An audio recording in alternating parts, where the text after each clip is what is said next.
സൗദിയിൽ 19 വർഷമായി ജയിലിൽ കഴിയുന്ന കോഴിക്കോട് സ്വദേശി അബ്ദുറഹീമിന്റെ മോചനം ഇനിയും നീളും. സൗദി ബാലൻ കൊല്ലപ്പെട്ട കേസിലാണ് നിർണായക വിധിയുണ്ടായത്. 20 വർഷം തടവ് ശിക്ഷയാണ് റിയാദ് ക്രിമിനൽ കോടതി അബ്ദുറഹീമിന് വിധിച്ചത്.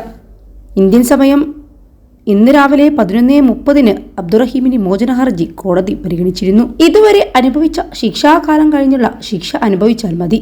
അതായത് 1 വർഷം കൂടി തടവ് ശിക്ഷ നീളും. 2026 ഡിസംബറിൽ കേസിന് 20 വർഷം തികയും. ഇത് 13ാം തവണയാണ് ഹർജി പരിഗണിച്ചത്. വധശിക്ഷ കോടതി കഴിഞ്ഞ വർഷം ജൂലൈയിൽ റദ്ദാക്കിയിരുന്നു. അബ്ദുറഹീമിന്റെ മോചനത്തിനായി ലോകത്തിന്റെ വിവിധ ഭാഗങ്ങളിൽ നിന്നുള്ള സുമനസ്സുകൾ പണം സംഭാവന ചെയ്തിരുന്നു.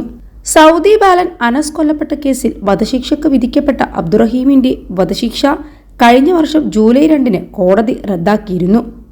34 കോടി രൂപ ദയാധനം സ്വീകരിച്ച് സൗദി കുടുംബം മാപ്പ് നൽകിയതോടെ കഴിഞ്ഞ ജൂലൈ 2 റഹീമിന്റെ വധശിക്ഷ റദ്ദാക്കിയിരുന്നു.